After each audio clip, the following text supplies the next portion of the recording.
Hello students, आज हम लोग आपको क्लास 12 का लेक्चर नंबर 5 सॉल्यूशन चैप्टर का लेकर चल रहे हैं और आज हम लोग पढ़ेंगे।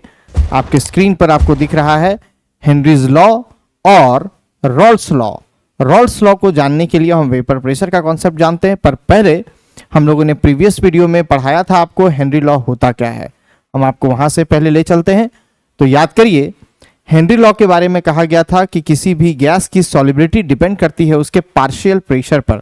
मतलब अगर हम किसी गैस का प्रेशर जितना ज़्यादा बढ़ाएंगे उस गैस की सॉलिबिलिटी भी उतनी अधिक बढ़ेगी। ये हेनरी लॉ का कॉन्सेप्ट था। हमने आपको पिछले क्लास में यह भी बताया था कि आज हम लोग उसके लिमिटेशंस और उसके एप्लीकेशंस पर चर्चा करेंगे। आज हेनरी लॉ का वही कॉन्सेप्ट लेकर के आपके सामने हाजिर है आपका अपना प्यारा दोस्त हेमंत सिन्हा। आइए शुरुआत करते हैं हेनरी लॉ का एप्लीकेशंस और लिमिटेशंस पर।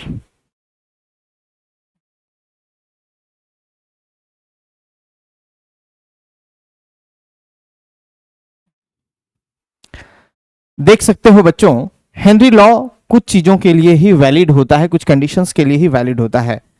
जैसे हमने कहा था कि अगर हम कोल्ड ड्रिंक अगर यूज करते हैं तो कोल्ड ड्रिंक में जो कोल्ड ड्रिंक बनता है हमारा, वो कोल्ड ड्रिंक बहुत ही हाई प्रेशर के साथ उसमें CO2 गैस को डिसॉल्व किया जाता है। पर हेनरी लॉ का एक कंडीशन है कि प्रेशर को बहुत ज्यादा हाई नहीं होना चाहिए या टेम्परेचर को बहुत ज्यादा लो भी नहीं होना चाहिए। ये दोनों कंडीशंस पर हम लोग ऐसा कोल्ड ड्रिंक में देख नहीं पाते हैं। कोल्ड ड्रिंक में जो CO2 गैस है बहुत हाई प्रेशर के साथ डिसॉल्व होता है और यहां अपने को कह रहा है कि भैया इसका प्रेशर बहुत ज्यादा नहीं होना चाहिए। तो इस केस में हेनरी लॉ तो ऐसे में तो फेल करने वाला बात हो जाता है।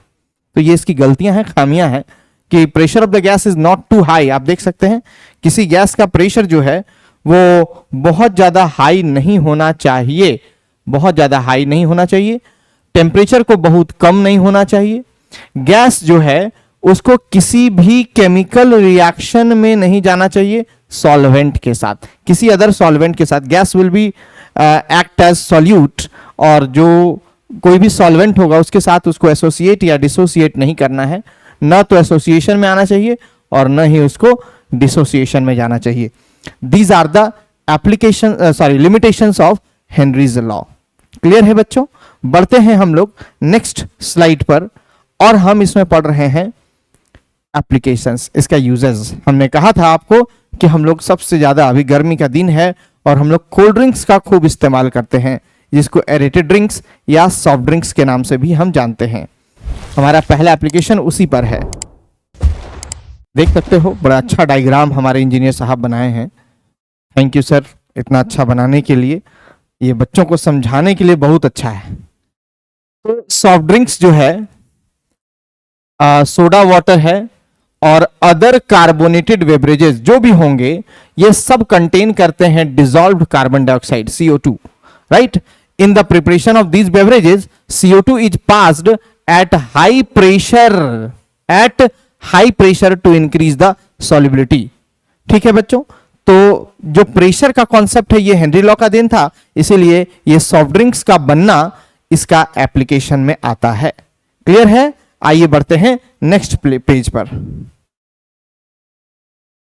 देखो, हम लोग जब लंग्स में कह रहा है कि in the lungs oxygen present in the inhaled air dissolves in blood because of its high partial pressure and combines with hemoglobin to form oxohemoglobin। इस बात को चलिए समझा जाए पहले। जब हम सांस लेते हैं, है ना, एयर इनटेक करते हैं, तो हम लोग को पता है कि ऑक्सीजन जो है हमारे लंग्स में जाता है, ऑब्वियसली जाएगा, और ब्लड सेल्स के थ्रू जाता है। तो हेमोग्लोबिन जो होता है, जिसको हम शॉर्टकट में HB लिखते हैं, जब ये एयर के साथ मिलता है ना बेटा, तो ये HbO2 नाम का कंपाउंड, जिसको तुम ऑक्सोहेमोग्लोबिन, कुछ किताब इसको ऑक्सीहेमोग्लोबिन भी लिखता है। कुछ बुक्स जो है ऑक्सो के बदले ऑक्सी भी लिखेगा। Don't worry, both are same things. तो ऑक्सोहेमोग्लोबिन जो है हमारे पास ये प्रेजेंट हो जाता है, जबकि high partial pressure of oxygen जो है वो करता है, क्या बोल रहा है, लो oxohemoglobin releases oxygen for its utilization in cellular activities। ध्यान देंगे, टिश्यूज में जब हमारा पार्शियल प्रेशर ऑफ ऑक्सीजन लो होता है, जैसे ही ऑक्सीजन की कमी हो जाती है भैया, उसी समय जो ऑक्सो हेमोग्लोबिन है अपना ऑक्सीजन रिलीज करता है और हमको बचा लेता है। तो ये सारी बातें प्रेशर के कॉन्सेप्ट को लेकर के है बच्चा, प्रेशर के लिए है। हाई प्रेशर का कॉन्सेप्ट समझाने के लिए कौन दिया था? तो अपने विलियम हेनरी भाई साहब। इसीलिए ये हेनरी लॉ का दूसरा एप्लीकेशन हमने आपको बताया। आइए बढ़ते हैं नेक्स्ट पेज पर। अगला देखो क्या कहता है कि हम जैसे जैसे ऊंचाई पर जाते हैं, हायर एल्टीट्यूड्स पर जाते हैं, तो जो ऑक्सीजन का जो प्रेशर होता है बेटा ग्राउंड लेवल से वो घटता चला जाता है।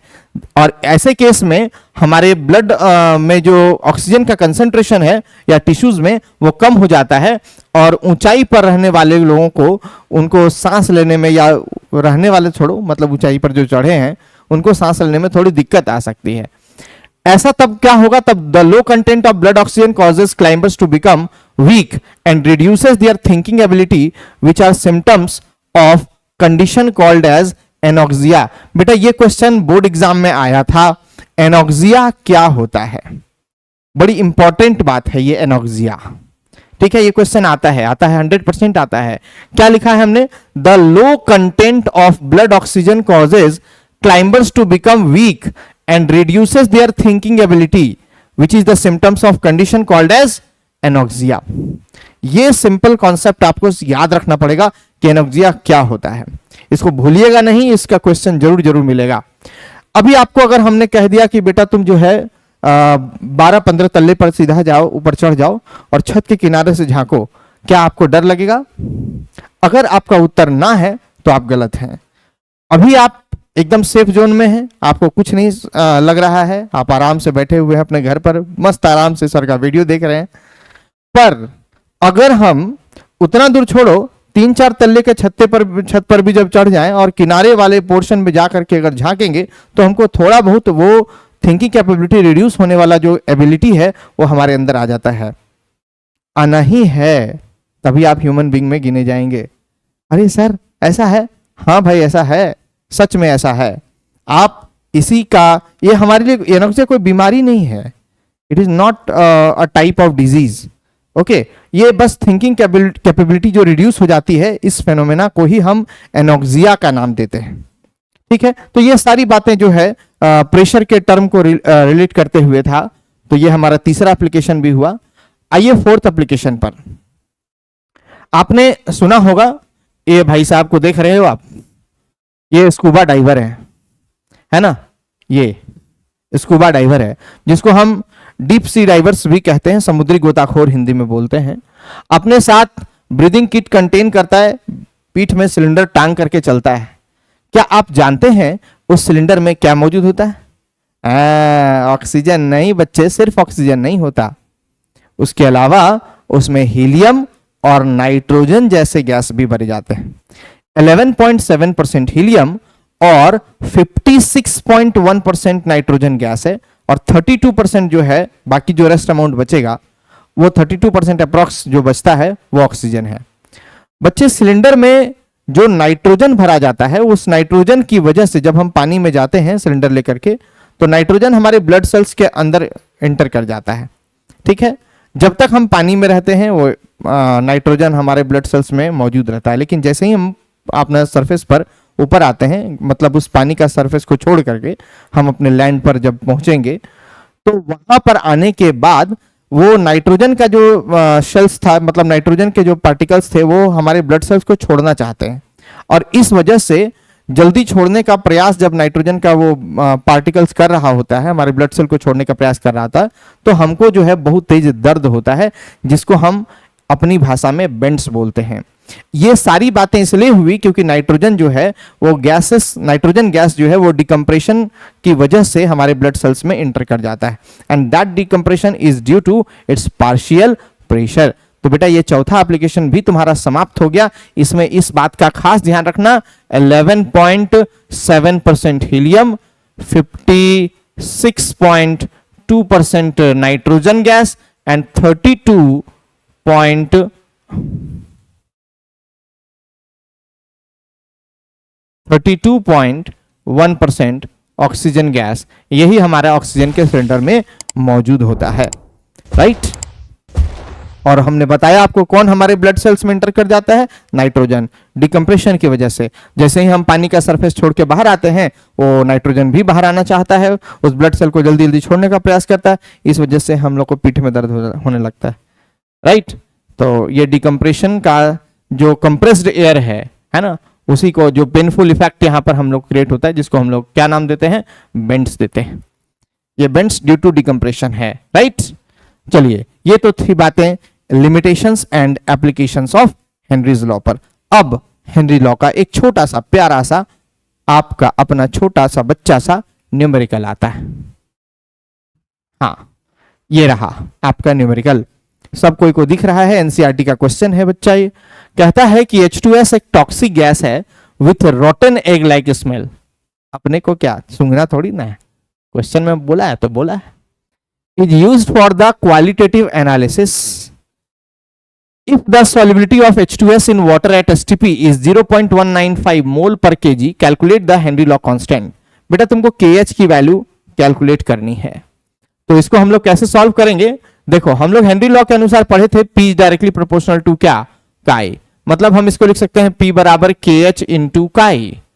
तो अगर अपने को प्रेशर का यहां बात किया जाए तो वो हम कितना लिखेंगे बेटा, 1 बार। क्यों सर?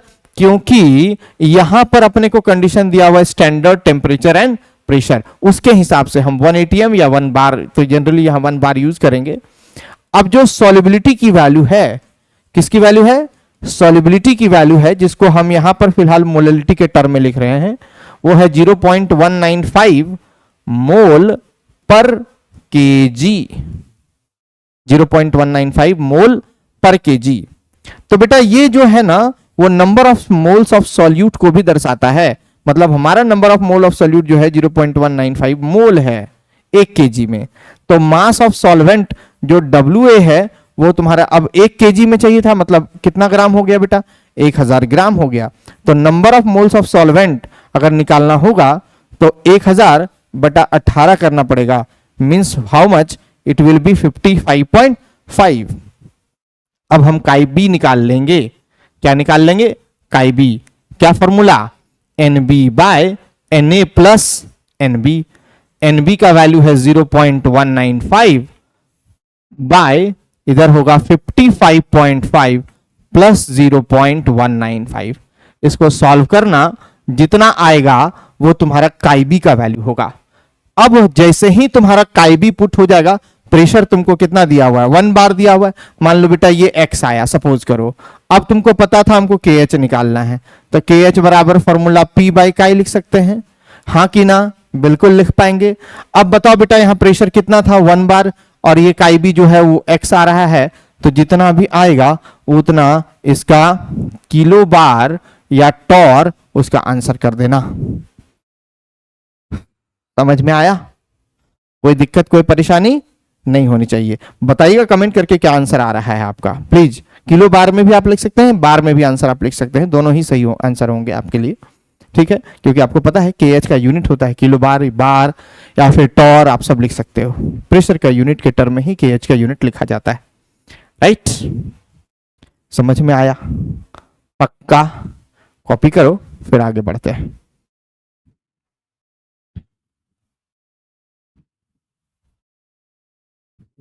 हो गया बच्चों? तो ये हमारा पहला क्वेश्चन जो है वो हमसे सॉल्व हो चुका है। आइए सेकंड क्वेश्चन पर आपको हम थोड़ा सा मदद कर देंगे, सब बात नहीं बताएंगे, इसका आंसर आपको खुद बनाना होगा। सवाल है, कहा है हेनरी लॉ कांस्टेंट, इस बार आपको KH की वैल्यू हमने दे रखी है 1.67 इंटू 10 का power 8 pascal. Calculate the quantity of CO2, amount निकालना है बेटा, NB, नंबर ऑफ मोल्स निकाल लोगे तो अमाउंट का पता चल ही जाएगा। When packed under 2.5 ATM, pressure भी अपने को दे रखा है, तो हम फिर वही फॉर्मूला पुट करेंगे P बराबर KH इंटू काई, और पहले हम निकालेंगे काई, क्योंकि अपने को वॉल्यूम भी पता रखा है, यहाँ 500 ml है, तो इसको सॉल्व करके हमको बताना कितना अमाउंट ऑफ सॉल्यूट। आपको NB निकालना है बेटा। क्या निकालना है? NB, number of moles of solute, यानी ओवरऑल हम बोल रहे हैं number of moles of CO2 निकालना है। तो आप इसको जरूर ट्राई करेंगे, बताएंगे मुझे कितना आंसर है। अगर नहीं बनेगा तो हम इसको नेक्स्ट वीडियो में पहले कैलकुलेट कर देंगे, फिर आपको बताएंगे आगे। चलिए आगे बढ़ा जाए। ये क्वेश्चन तो आपके पास है ही, जरूर बनाइएगा, सब लोग बनाइएगा। आज हम लोग अब वेपर प्रेशर के बारे में जानने वाले हैं। इस लॉ को जानने से पहले आपके सामने स्क्रीन पर दिख रहा है रॉल्स लॉ। पहले हम आपको वेपर प्रेशर का कॉन्सेप्ट बताते हैं। क्या आपने कभी घर में चावल पकते हुए देखा या फिर खुद बनाया होगा, या फिर कभी आपको घर में कहा गया होगा, आपके घर में जैसे दूध आता है उसको उबालने के लिए कहा जाता है, अगर आपको कहा गया होगा, पता नहीं, हमको तो कहा गया था बहुत बार। तो भाई जब दूध उबालते हैं या फिर आप चावल चढ़ाते होगे, तो जिस बर्तन में चावल आप चढ़ाते हो बनाते हो ना, उसको हम लोग क्या करते हैं, जैसे मम्मी हम लोग को बोलती थी बेटा उसको जल्दी ढक दोगे तो जल्दी खाना पकेगा। मम्मी ये तो बता दी कि जल्दी खाना पकेगा, क्यों पकेगा अब वो हम बताएंगे आपको। हमको भी बाद में पता चला, तो आपको हम बताने के लिए आ गए हैं। ये वजह है खाना पकने का, जल्दी खाना पकने का, क्या, वेपर प्रेशर, है ना। अगर हम लोग जिस भी बर्तन में खाना पका रहे हो अगर उसको ढक देते हैं, तो ढकने के बाद अंदर जो एंडोथर्मिक और एक्सोथर्मिक प्रोसेस एक साथ होने लगता है, वहां इक्विलिब्रियम एस्टेब्लिशमेंट होने के बाद, इक्विलिब्रियम एस्टेब्लिश बताएंगे कैसे हो रहा है और क्या हो रहा है। सो मतलब रेट ऑफ एवापोरेशन और रेट ऑफ कंडेंसेशन जब एक साथ होने लगता है, तब वेपर अपना प्रेशर एग्जर्ट करना चाहता है, बाहर निकालना चाहता है। तो जो भी प्रेशर वेपर के द्वारा एग्जर्ट किया जाएगा, कहां, तो लिक्विड सरफेस से ऊपर, और कहां, इन द इक्विलिब्रियम, इसी चीज को हम वेपर प्रेशर कहते हैं।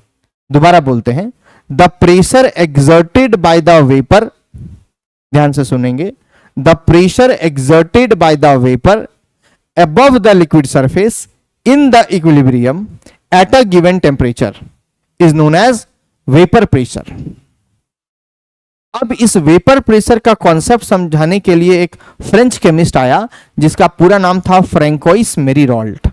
ये भाई साहब जो बड़े तेज आदमी थे, इन्होंने ही बताया कि अगर किसी सॉल्यूशन का वेपर प्रेशर हम देखें, तो उस सॉल्यूशन का वेपर प्रेशर से हम उस सॉल्यूशन की सॉल्युबिलिटी का भी पता कर सकते हैं, सॉल्युबिलिटी का भी। और दूसरी बात उन्होंने और भी बातें बताई हैं मोल फ्रैक्शन के टर्म में, हम वो आपको एक्सप्लेन करने जा रहे हैं।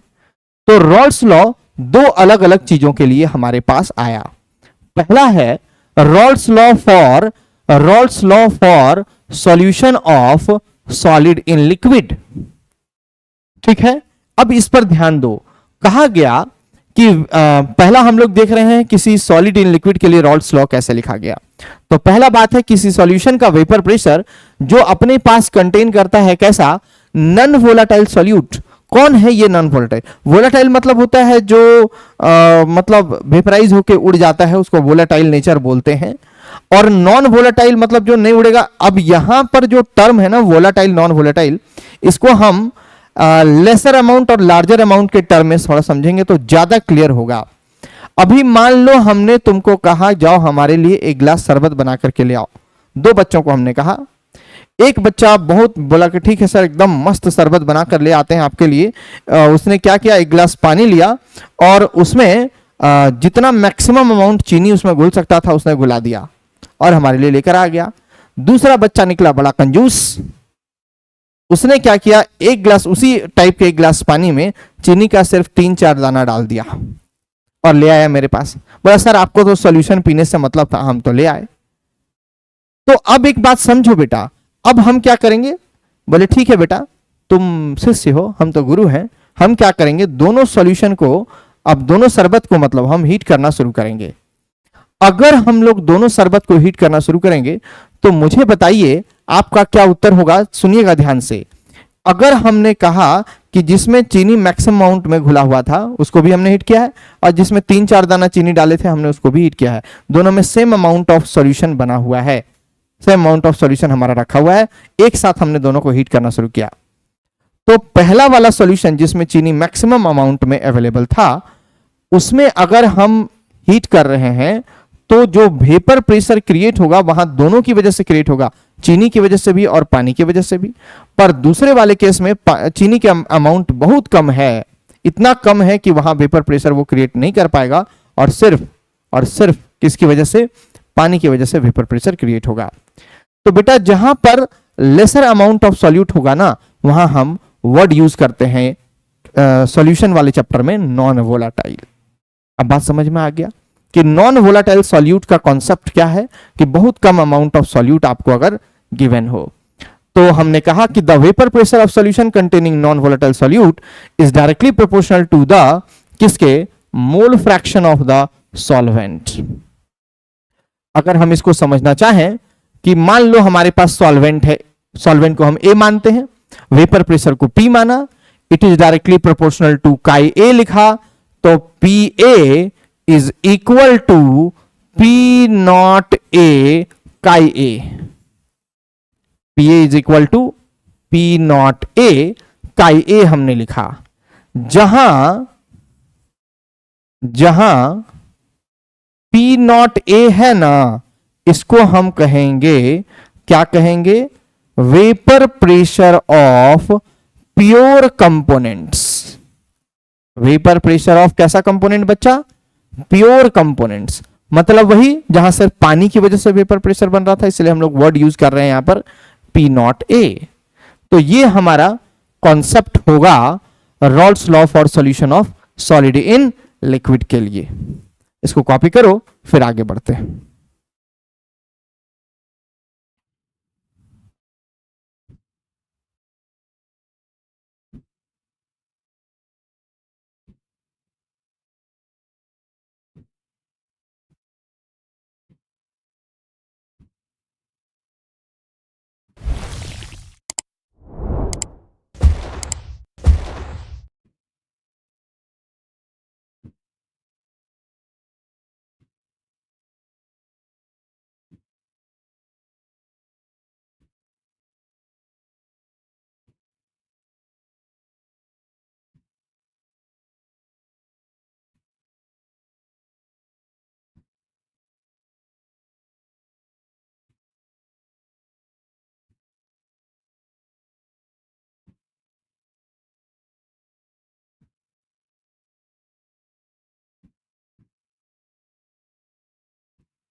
हो गया।